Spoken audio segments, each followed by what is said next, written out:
Best health packages up to 80% discount. Tirumala Diagnostics.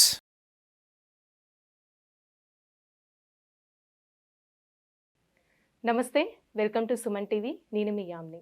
ప్రస్తుతం మనతో ఉన్నారు ప్రముఖ ఆధ్యాత్మికవేత్త, ఆస్ట్రాలజిస్ట్ డాక్టర్ శ్రీమతి కోనాల భాగ్యలక్ష్మి రెడ్డి గారు ఉన్నారు. వారితో మాట్లాడదాం. నమస్తే అమ్మా. నమస్తే అమ్మా. అమ్మ, మనం ఎక్కువగా ఏంటంటే దసరా అయితే అమ్మవారిని, ఇప్పుడు కార్తీక మాసం వస్తే శివుణ్ణి పూజిస్తూ ఉంటాం కదా. అలా ఒక్కొక్క పండుగకి ఒక్కొక్క ప్రత్యేకమైన దేవుడు అంటూ ఉంటారు. ఇప్పుడు సంక్రాంతికి అసలు ఏ దేవుణ్ణి పూజించాలి, అసలు ఆ రోజు మనం ఏ విధంగా చేస్తే మంచిదండి? చాలా చాలా మంచి ప్రశ్నలు వేస్తున్నావు బంగారు తల్లి. ఇప్పుడు మనకి సంక్రాంతి పండుగ అనగానే శ్రీ మహావిష్ణువుని పూజించాలి. శాంతాకారం భుజగశయనం పద్మనాభం సురేశం విశ్వాధారం గగన సదృశం మేఘవర్ణం శుభాంగం లక్ష్మీకాంతం కమలనయనం యోగి హృద్యానగమ్యం వందే విష్ణుం భవభయహరం సర్వలోకైకనాథం అన్న శ్రీ మహావిష్ణువుని ఎందుకు పూజించాలి అనే విషయాన్ని ఇప్పుడు ఒక్కసారి చెప్పుకుందాం. ఆయన ఒకానొక సందర్భంలో భూమి సముద్రం అడుక్కి వెళ్ళిపోయింది. అప్పుడు వరాహ అవతారంలో ఆయన భూమిని ఉద్ధరించినటువంటి రోజు ఈ మకర సంక్రాంతి రోజు. అందువల్ల మకర సంక్రమణం రోజున శ్రీ మహావిష్ణువుని మనం పూజించాలి. భూమిని ఉద్ధరించాడు, ఉద్ధరేనాత్మనాత్మానం అన్నట్టుగా ఆయన భూమిని ఉద్ధరించినటువంటి రోజు. భూమి ఎలా ఉంటుంది? గుండ్రంగా ఉంటుంది కదా. భూమి గుండ్రముగా ఉండును అది చదువుకున్నాం కదా మనము. అలా గుండ్రంగా ఉండేటటువంటి కూష్మాండము అంటే మంచి గుమ్మడి పండుని ఈరోజు దానం చేయడానికి ఆ భూమాతని తలుచుకుంటూ ఆ దానం చేయాలన్నమాట. దానికి ప్రత్యేకంగా చేయాల్సినటువంటి దానాల్లో సంక్రాంతి పండుగ రోజు తప్పనిసరిగా మనం చేయాల్సింది భూమాతను తలుచుకుంటూ కూష్మాండ దానం చేయడం చాలా ఉత్తమోత్తమం. అదేవిధంగా చక్కగా బియ్యము, కాయగూరలు, పళ్ళు అన్నీ పెట్టి ఒక ఉత్తమమైనటువంటి వేద పండితుడికి దానం చేయడం ఇంకా మంచిది. ఓకేనా? అది ఆ విధంగా ఈ మనకి ఉన్నటువంటి మహావిష్ణువుని జ్ఞాపకం చేసుకుంటూ హిరణ్యాక్షుడు అనే రాక్షసుడు ఉండేవాడు, నీకు తెలుసు కదా. ఆయన సముద్రంలో దూకేశాడు భూమిని పట్టుకొని. ఆయన్ని సంహరించి ఈ యొక్క భూదేవిని ఉద్ధరించాడు అనమాట. అది అసలు కథ. సరే, చాలామంది ఏంటంటే కనుక ఏంటి సంక్రాంతి రోజు గుమ్మడి పండు ఎందుకు దానం ఇస్తారు అంటూ ఉంటారు కదా. దానిలో అర్థం, అంతరార్థం అది. అంటే ఇంకా ఏ విధంగా చేస్తారండి ఆ రోజు? అసలు ఆ రోజు పితృదేవతలకి తర్పణాలు, పితృదేవతల ఆరాధన. చనిపోయిన వాళ్ళు మన ఇంటికి వస్తారు. ఇది పెద్ద పండుగ. సంక్రాంతి 3 రోజులు చేసుకునేటటువంటి తెలుగునాట చాలా పెద్ద పండుగ కదా. అందుకని ఆ పితృదేవతల్ని మార్నింగ్ పొద్దున మాటలు స్మరించుకొని వాళ్ళకి మకర సంక్రమణం జరిగినటువంటి టైం చూసుకొని ఆ టైం టు టైము పితృదేవతలకి ముందు పేరు చెప్పి పెట్టే వాళ్ళకి పెట్టేస్తూ ఉంటారు. అటకలు, తర్వాత వాళ్ళ సాంప్రదాయం బట్టి అరటిపళ్ళు, తాంబూలము, బట్టలు అలా పెడుతూ ఉంటారు. పేరు చెప్పి పెట్టడానికి మన తాతగారు అనుకో పెద్ద ఆయన్ని పిలుస్తాం, మా నాన్నమ్మ అనుకో పెద్ద ఆవిడని పిలుస్తాం.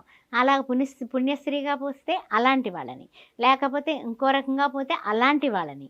పిల్లలైతే చనిపోయారనుకో పిల్లలు, ఆ పిల్లల వయస్సు వాళ్ళని, అలాగా మనం వాళ్ళని పిలిచి వాళ్ళని తలుచుకొని తలచినంత మాత్రము చేతే పితృదేవతలు సంతోషించి వంశం అభివృద్ధి కావాలి అనేది వాళ్ళు దీవిస్తారు.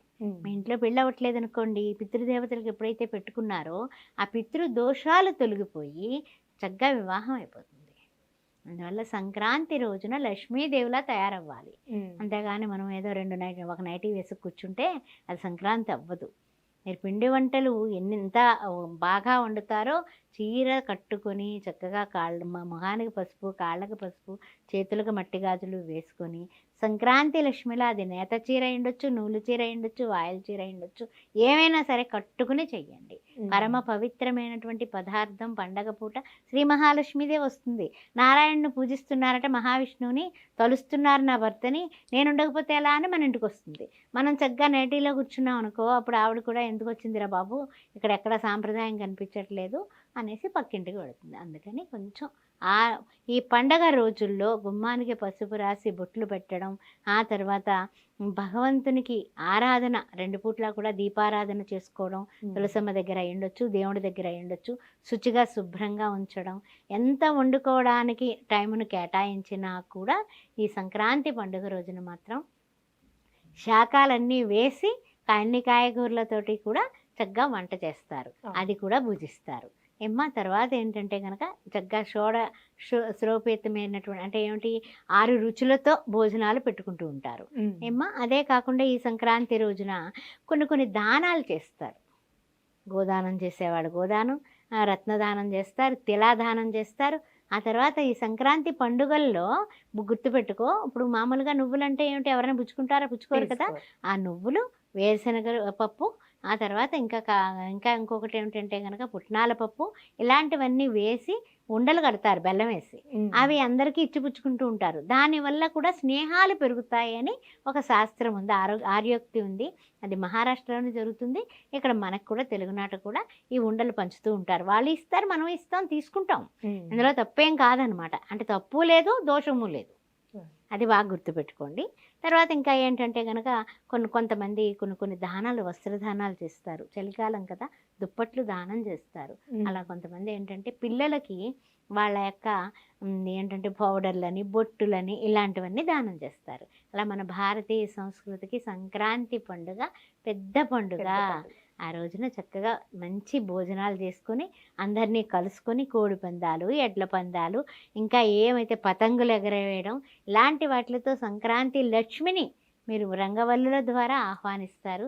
గొబ్బి సుబ్బమ్మ, మీ ఎక్కడికి పెడతావే గొబ్బి సుబ్బమ్మ అంటే మన ఇంటికే రా గొబ్బి సుబ్బమ్మ అని ఆ సుబ్బమ్మని గొబ్బి రూపంలో, ఆవు పేడ రూపంలో శ్రీ మహాలక్ష్మీదేవిని మన ఇంటి ముందు గుమ్మంలో రంగవల్లుల రూపంలో పెట్టి ఒక పువ్వు పెట్టి అలంకరించి పసుపు కుంకాలేసి ఆ చుట్టూరు పిల్లలు పాడుతూ తిరుగుతారు. ఏల వచ్చేనమ్మ కృష్ణుడు, ఏల వచ్చాను, ఈ మాయదారి కృష్ణుడు వచ్చి మహిమ చేశాను అని ఆ రోజున సంక్రాంతి రోజున పేరంటం పెట్టి ఎన్నాళ్ళు చేసినట్టు ధనుర్మాస పూజలన్నీ కూడా అయిపోయినాయి. మకర సంక్రమణం అయిపోయింది కాబట్టి, ధనుస్సు రాశిలోంచి మకర సంక్రమణంలోకి వచ్చాడు కాబట్టి ఆ రోజున పరిసమాప్తి చేసేటటువంటి వైనం ఉంది. బొమ్మల కొలువులు తీర్చిదిద్దుతారు.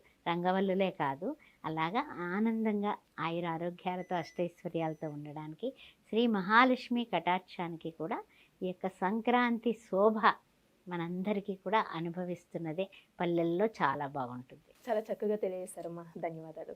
నమస్తే అమ్మా.